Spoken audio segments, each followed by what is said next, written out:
de las víctimas no están acaso en comunión con el altar. Ahí llama San Pablo al Israel según la carne. ¿Qué es lo que quiere decir con eso? Que pronto vendrá el Israel que él llamará el Israel de Dios, que llama según la carne. Veamos la nota que pone la Biblia de Jerusalén. También que ustedes estudien esas notas. El Israel según la carne, sí, oigamos.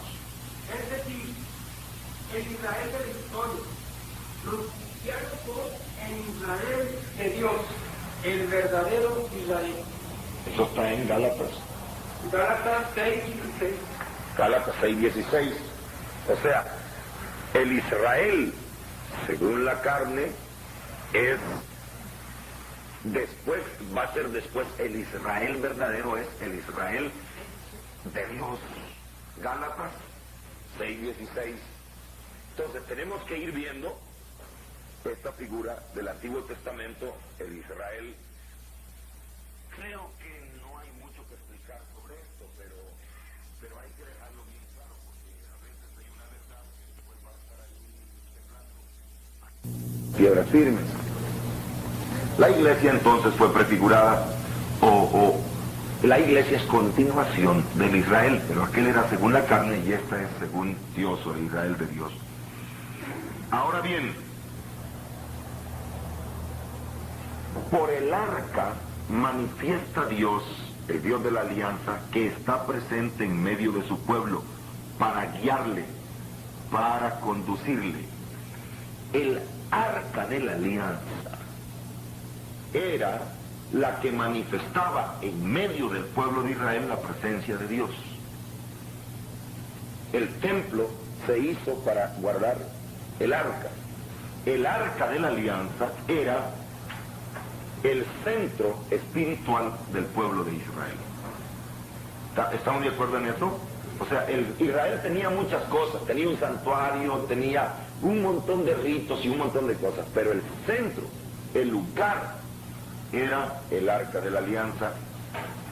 Y tengo aquí entre manos un artículo que he tomado del vocabulario de teología bíblica de Xavier León Dufour, páginas 102 y 103.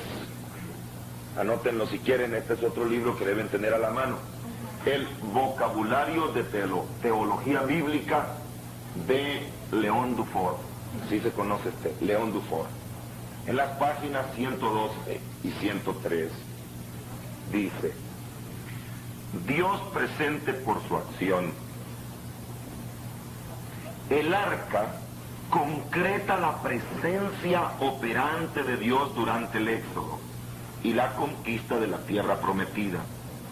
La más antigua anotación, Números 10:33, muestra a Yahvé en persona, guiando así las marchas de su pueblo en el desierto. El desplazamiento del arca va acompañado de cánticos de guerra. Números capítulo 10, versículo 35, Isaías 4:5.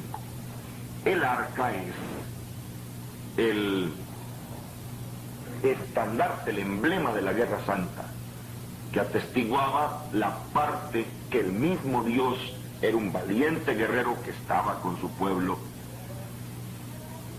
Toma en la realización de la promesa,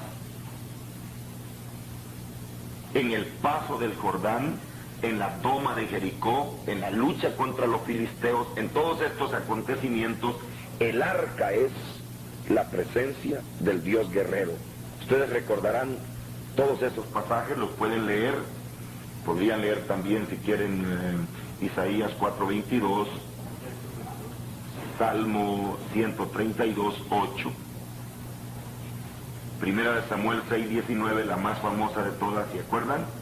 Cuando David danza frente al arca, cuando traen el arca, esa es Segunda de Samuel, 6, del 1 al 11.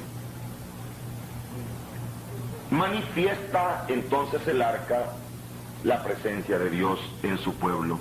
La historia del arca llega a la vez a su coronamiento y a su término cuando David la hace entrar solemnemente a Jerusalén en jubileo popular, lo que estábamos diciendo, libro segundo de Samuel, capítulo 6, versículos del 12 al 19, donde haya su lugar de reposo, hasta que finalmente Salomón la instala en el templo, libro primero de Reyes, capítulo 8. O sea, el arca de la alianza es el lugar donde Dios está presente. Dios presente por su palabra. Desde los orígenes es también el arca, el lugar de la palabra de Dios. Primero porque contiene las tablas de la ley, que Dios ha dado el testimonio de Dios, de la revelación, según su voluntad, Éxodo 31, 18. Y la respuesta que Israel dio a esta palabra. El arca de la alianza es el arca del testimonio, es el lugar desde donde Dios habla. El arca prolonga en cierto modo el encuentro del Sinaí durante la marcha por el desierto. Cuando Moisés quiere hablar con Dios y obtener de él una respuesta para su pueblo, él va a consultar el arca. Éxodo 25, 22, número 14. Entra, números 14, ¿verdad? Entra en la tienda y Dios le habla de encima del arca. Éxodo 33, 7, números 12, del 4 al 8. Más tarde Amós dirá, su predicación viene del arca, como de un nuevo Sinaí. Amós 1, 2. E Isaías, recién su vocación profética, recibe su vocación profética mientras ora delante del arca, Isaías capítulo 6.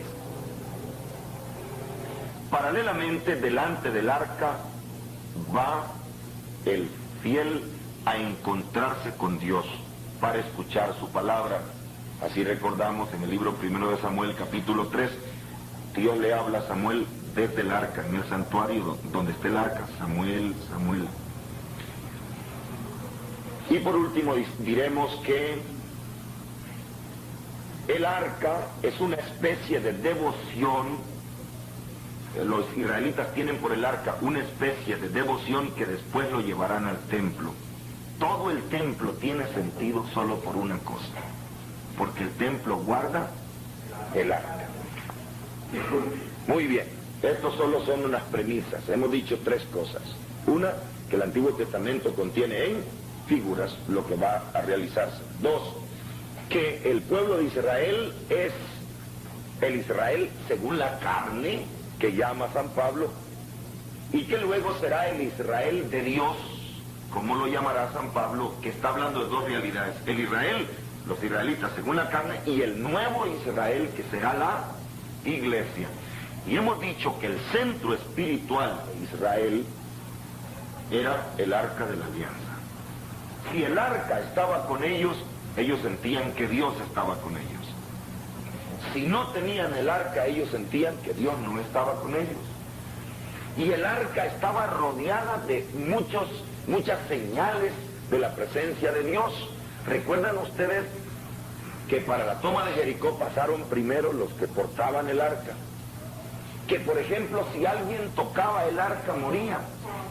Eran todas señales que rodeaban el arca de la alianza de una especial presencia de Dios, hasta que el templo se construyó para poner el arca, y todo aquel que quería escuchar a Dios lo escuchaba, y Dios hablaba de en medio del arca.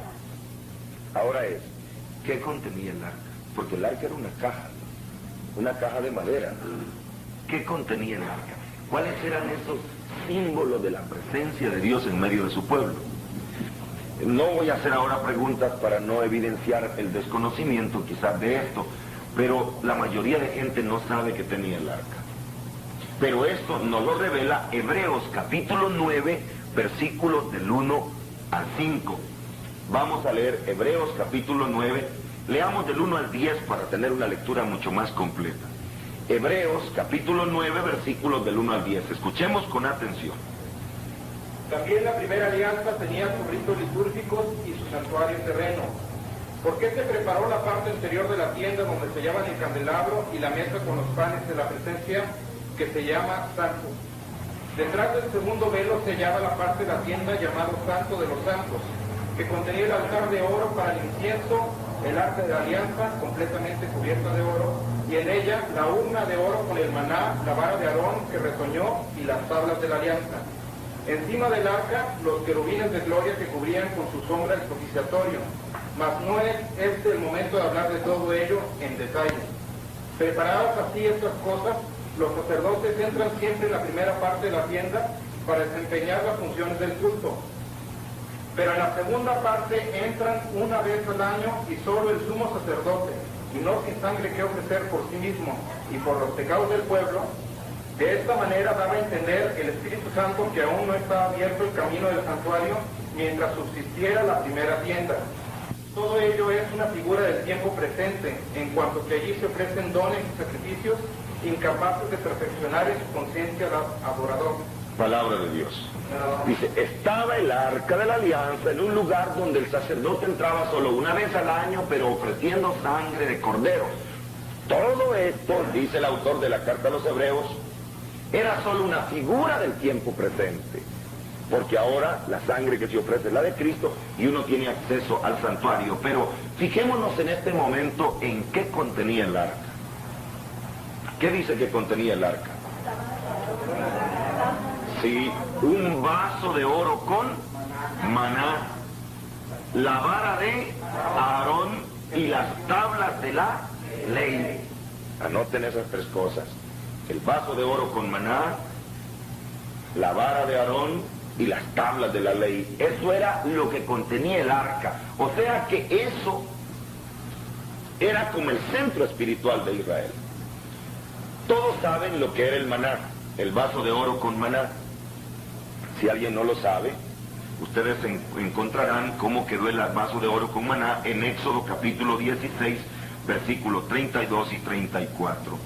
El maná era el pan que había comido Israel durante 40 años en el desierto, y Dios le dijo a Moisés, guarda un gomor, un vaso de oro con maná, en el arca, para que sea recuerdo para los israelitas del pan que comieron en el desierto. Así fue como el maná llegó al arca. Era el símbolo o el recuerdo del pan, del alimento que Dios le había dado a su pueblo durante 40 años en el desierto. Dejemos por un lado la discusión de qué era el maná. Hay muchas teorías sobre que el maná era una goma de un árbol, que era no sé qué. No nos interesa ahora descubrir lo que era arqueológicamente el maná. Solo vemos el símbolo, cómo Israel guardó el maná como símbolo del alimento que Dios le dio a su pueblo. La vara de Aarón. Esto es algo más desconocido tal vez. Eso se encuentra en Números 16 del problema, y en Números 17, 25 es cuando se ve que Dios ordena guardar la vara de Aarón. Vamos a leer estos textos porque creo que sí son importantes, por lo menos número 17, ¿verdad? Voy a explicar el problema.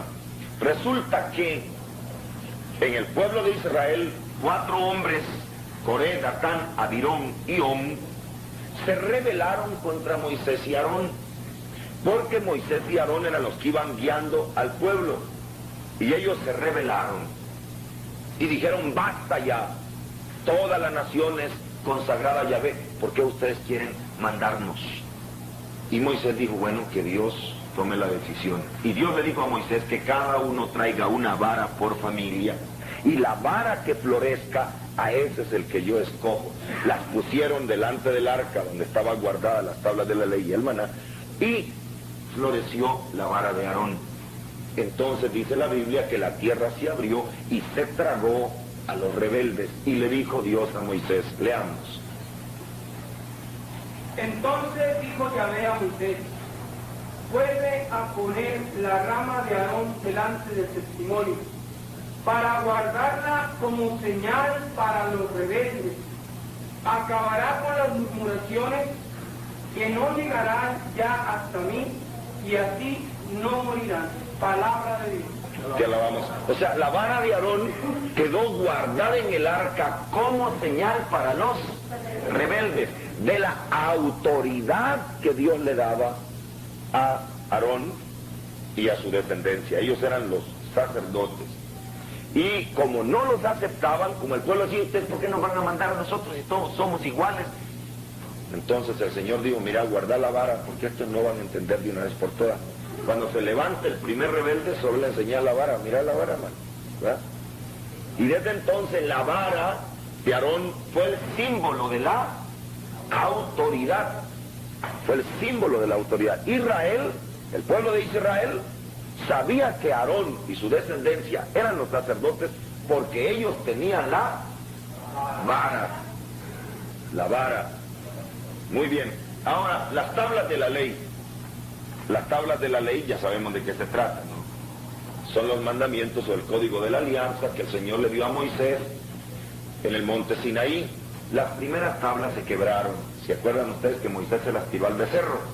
Pero Dios le dijo a Moisés que hiciera de nuevo en Éxodo 40:20. Vamos a leer Éxodo 40:20. Dice que Dios le dijo a Moisés que hiciera de nuevo las copias y esas se guardaran en el arca de la alianza. Leamos, por favor. Sí, escuchemos. Luego tomó el testimonio y lo puso en el arca. Puso al arca los varales y sobre ella colocó el propiciatorio en la parte superior. Tomó el testimonio y lo puso en el arca. Esa palabra, el testimonio, es toda la ley escrita. O sea, el testimonio era esa ley escrita. Ahí vemos donde la Biblia consigna que Moisés tomó la ley o el testimonio y lo puso en el arca. De esta manera quedaron adentro del arca estas señales, repasando: un vaso de oro con maná, la vara de Aarón y las tablas de la ley. Esto era como el símbolo de la presencia de Dios en medio del pueblo. Dios que habla en su palabra, Dios que alimenta y Dios que guía. Esa era la presencia del Dios. El Dios que habla, el Dios que alimenta y el Dios que guía. Todo eso figura de lo que iba a acontecer. Voy a leer ahora otro comentario. Lástima que no está muy bueno esta copia que tengo, pero con toda la dificultad. Voy leyendo, dice así: el arca en la esperanza de Israel y el Nuevo Testamento. Jeremías, después del 587 a.C., invita a no lamentarse por la desaparición del arca. Ustedes saben que el arca, con las deportaciones, desapareció. Cuando destruyeron todo el templo de Jerusalén, el arca desapareció. Ya para el tiempo de Jesús, el templo no tenía arca, porque estaba desaparecida. El arca desapareció. Y ellos invitan a no lamentarse, pues la nueva Jerusalén venida ha de ser el centro de las naciones, será también el trono de Yahvé. Eso lo explica Jeremías en el capítulo 3, versículos 16-17. En la nueva Jerusalén, la alianza, la ley, será escrita en el corazón de los hombres. Ezequiel utiliza la imagen del arca como la sede móvil de Yahvé para mostrar que la gloria de Dios abandona el templo que está contaminado para trasladarse con los deportados al cautiverio. Ezequiel 8:11. La cita sería leer del libro de Ezequiel del capítulo 8 al 11 y nos vamos a dar cuenta cómo la gloria de Dios, el arca de la alianza, sale del templo y se va con los deportados. O sea, como quien dice, no se quedó en el templo, se fue con nosotros esta gloria de Dios. Y ellos tenían la esperanza, el judaísmo ha esperado lo que sería una reaparición del arca al final de los tiempos.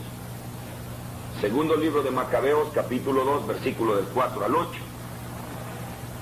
Segundo libro de Macabeos. O sea, el judaísmo dijo, algún día va a reaparecer el arca, esta arca que salió del templo, en esa gloria de Dios llevada, un día va a reaparecer el arca de la alianza. Había esa esperanza. Y esto tiene lugar en Apocalipsis capítulo 11 versículo 19, cuando se ve bajar del cielo de nuevo la Jerusalén con el arca de Dios. Leamos Apocalipsis 11, 19. Y se abrió el santuario de Dios en el cielo, y apareció el arca de su alianza en el santuario. O sea, apareció otra vez el arca de la alianza. Esto lo que quería decir es que en el Nuevo Testamento se encuentra el cumplimiento, la realización de lo que era el arca. Cristo, en Cristo, porque Él es palabra de Dios que habita entre los hombres.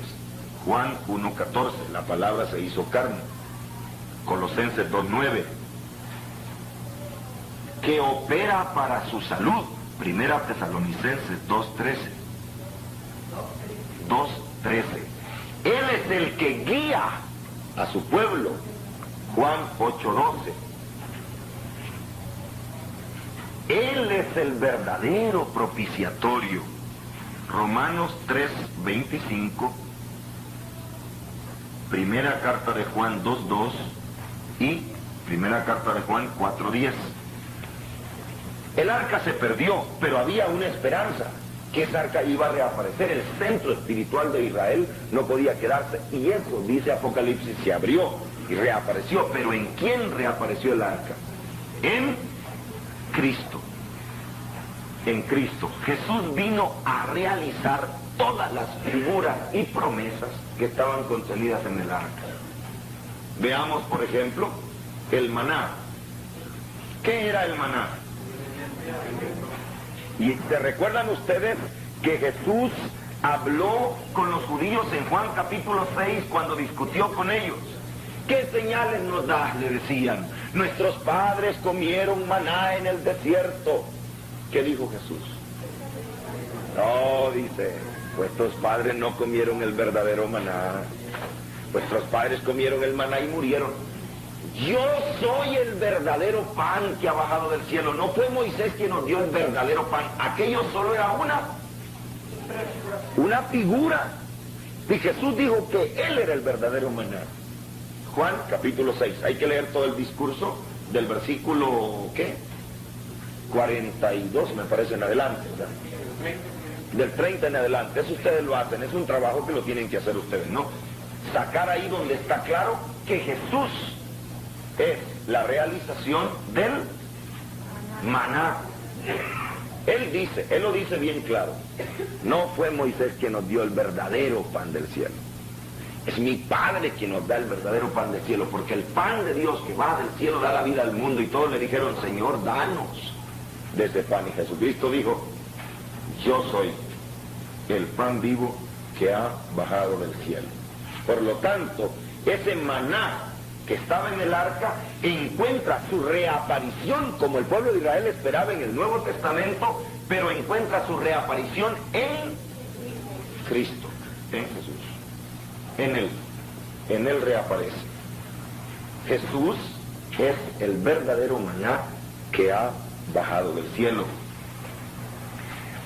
La vara de Aarón, que es símbolo de la autoridad, dice el Salmo 77:21, que Dios guiaba a su pueblo como un rebaño por la mano de Moisés y de Aarón. La vara de Aarón era el símbolo de la autoridad. Aarón es el pastor, el guía del pueblo de Israel. En el Nuevo Testamento, en Juan capítulo 10, reaparece el pastor. ¿Quién dice que es el pastor? Jesús, 10:11, ¿verdad? Dice, yo soy el buen pastor, conozco a mis ovejas, tengo otras ovejas lejos, y yo haré que vengan a mi rebaño para que haya un solo rebaño bajo un solo pastor. El que tiene la vara es el que tiene la autoridad, y Jesús es quien tiene la autoridad. Él es el sumo sacerdote, Él es el pastor del pueblo, Él es la vara de Aarón que ha aparecido de nuevo con toda la autoridad y con el sacerdocio nuevo, el sacerdocio real y definitivo. Jesús entonces, así como Él es el maná verdadero, Él es la vara de Aarón verdadera. O sea, el símbolo de la vara de Aarón de autoridad y sacerdocio se realiza plenamente en Jesús. Y la palabra, las tablas de la ley, ya dijimos, las tablas de la ley, que se realiza la palabra en Cristo. Él es la palabra ya no hecha tablas, sino hecha carne.